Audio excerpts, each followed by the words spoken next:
This is the Automotive Repair Podcast Network.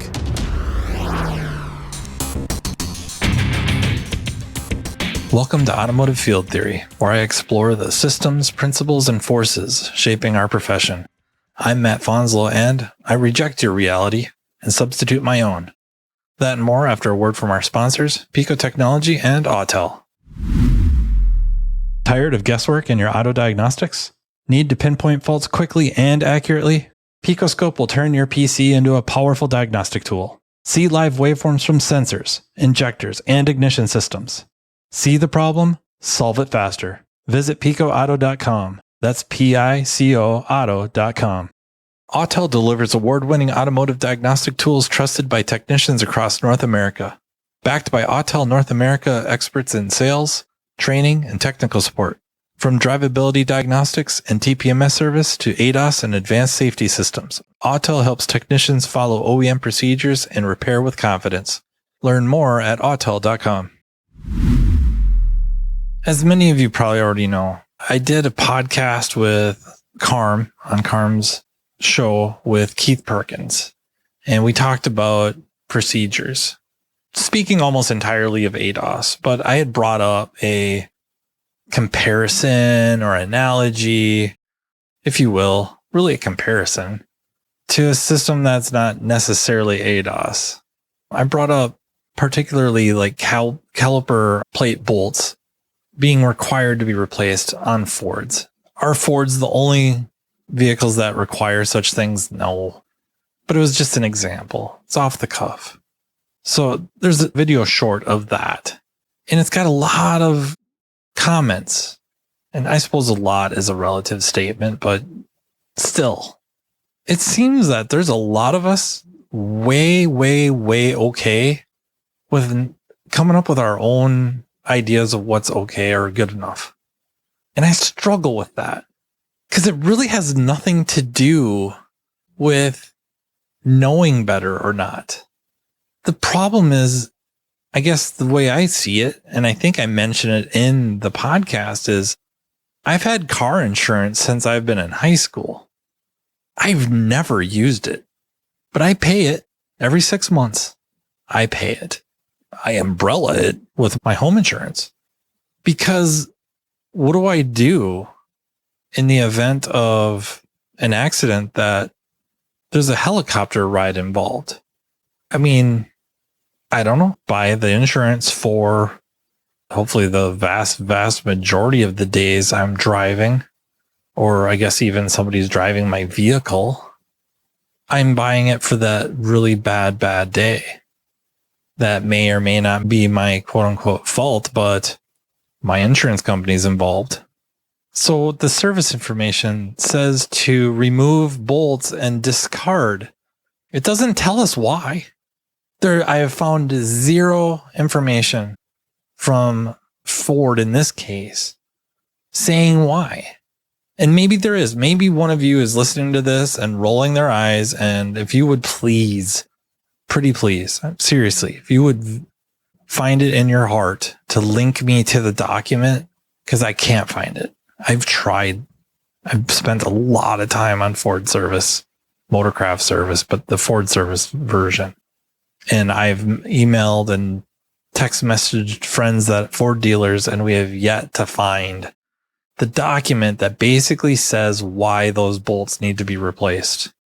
Or if no new bolts are available, can you just reuse the old ones? Because it seems like the idea is the requirement to reuse them is that they want either whatever coating on the bolt itself or the Loctite. Thread locker, I should say. Maybe that's true, but where does it say that? We're not doing this because, again, like we know better. Because on that bad day, again, just like the video or the short, the bad day ends up somebody at best has to have their vehicle towed in. At worst, I mean, where can our imaginations go with how bad it could be? And then just that happening would be awful. Now we're in a courtroom. I don't know. How do you stay out of the courtroom? because your insurance might be pressured to cover, and maybe they are required. I don't know. But if there's negligence, they may countersue for that.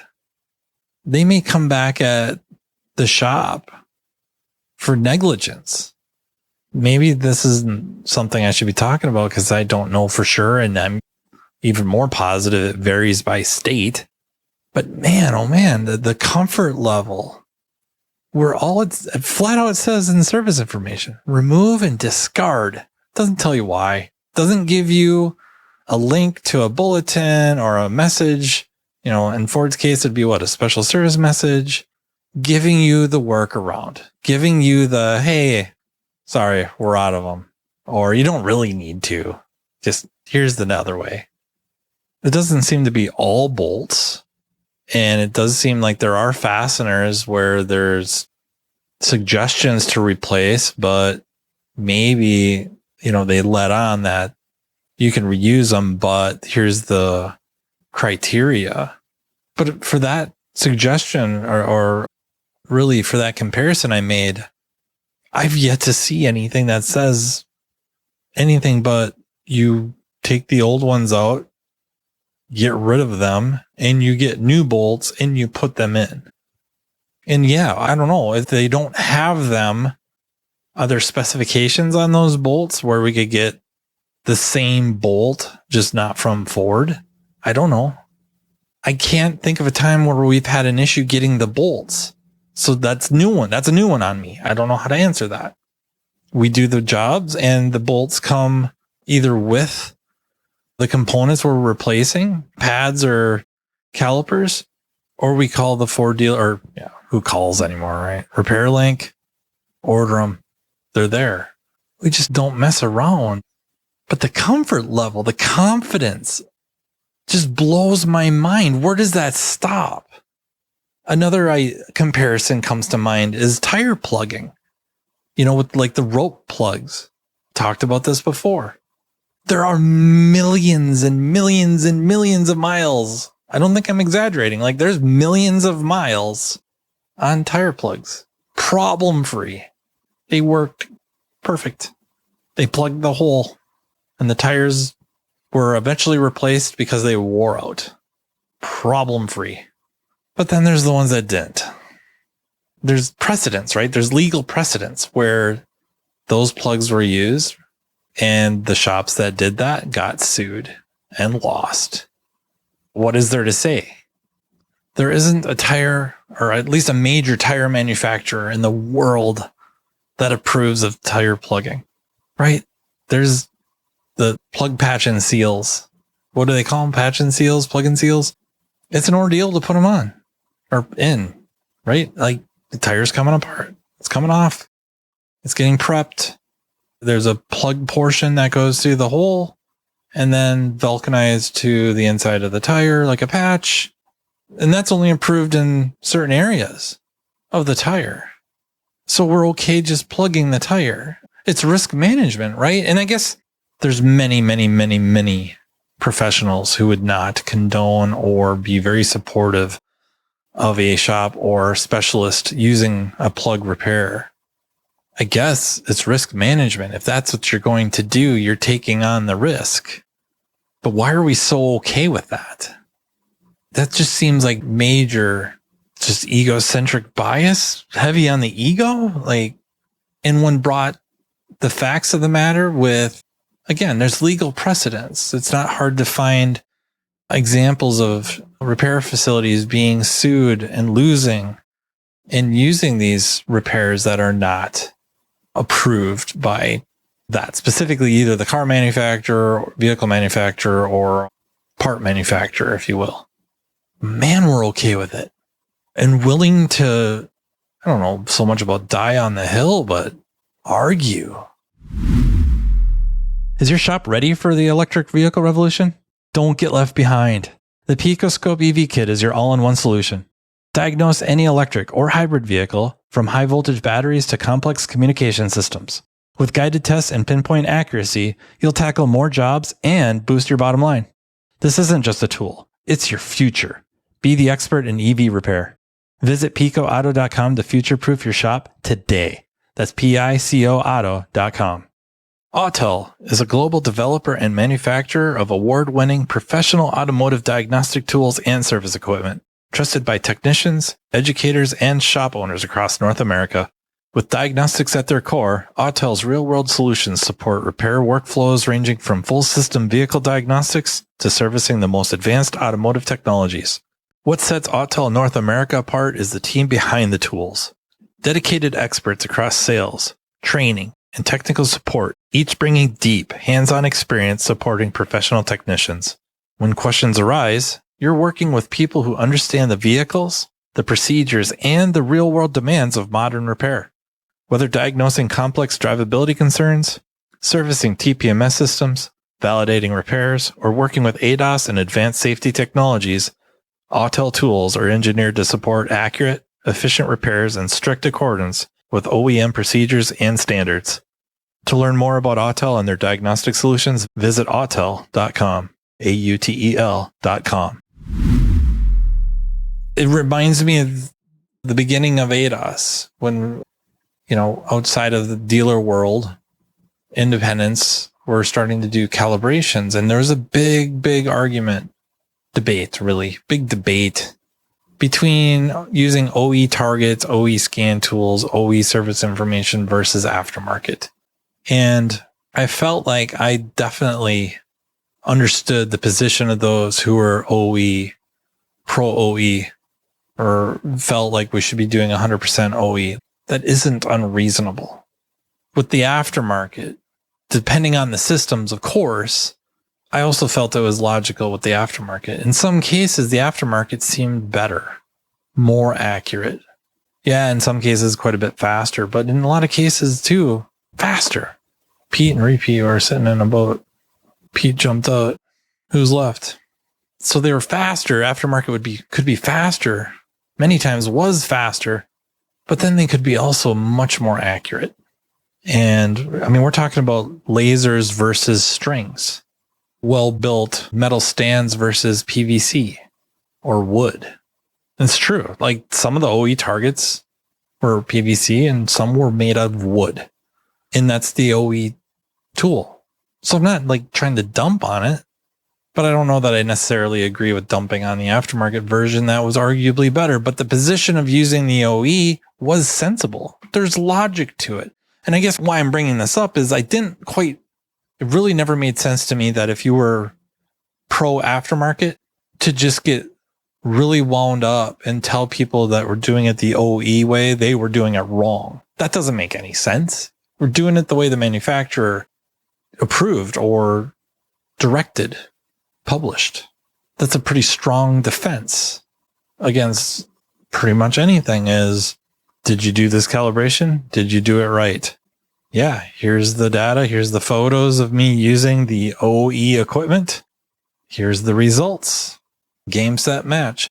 Do I think in a lot of those cases, if you had a quality aftermarket system, if you're using the Autel system, are you really in danger? I just don't think so. I think you could demonstrate the quality, and plus I think the manufacturer would be almost forced, meaning Autel. They're almost forced to get involved to demonstrate that their equipment does the job as well or better than the OE. It would only make sense, right? But with risk management, could you at least sympathize with the OE people? For sure. That's the information. That's right out of the service manual, right? So I guess I just don't know, one, where we got, not so much we, but seemingly so many has so much confidence in veering away from the book. And I'm not saying that we follow the book all the time. Like there's strong arguments from breaking away from trouble trees, right? If you understand how the system really works. But in that case, veering from the book, the bad thing would be misdiagnosis. And then now it's not so much that you've misdiagnosed it. That sucks. But where the issue would be is if the customer is paying for that misdiagnosis. That's not the same as I'm deciding to veer away and not use processes that hold the car together? Is it hypocritical or double standard to have a procedure of, again, different bolts, the reusable kind, where there's nothing in service information about using any sort of a thread locker, but it's on a component that vibrates or, is subjected to vibration and movement, that if we add a thread locker to it, that's veering from the book too. So should we not do that? Is that an argument? And I'm not sure it really is.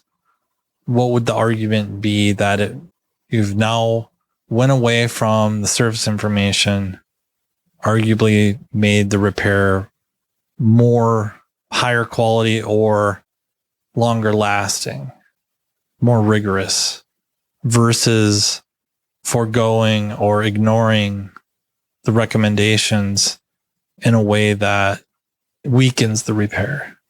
Again, when it just tells you to remove a component and discard it, remove a fastener and discard it, what's left? Like, how do you determine why they want you to do it?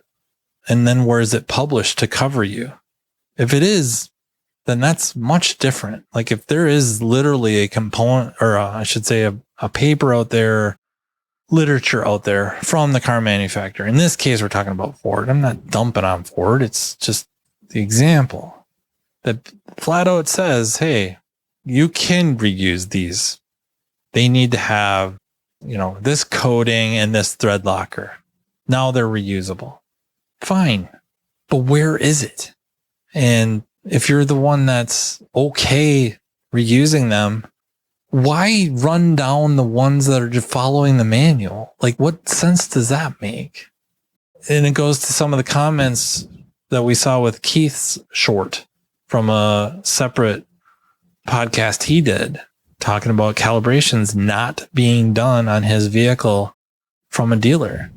There's many comments on there saying they've never had to do such a thing. They don't need to do it. It's just a cash grab. Not almost, flat out talking or devaluing, degrading specialists that are following service information. What sense does that make? I can't wrap my head around it. I don't think it's all that great that you're okay not doing whatever, following the service information yourself. I don't agree with it. And I don't think there is any logic to it.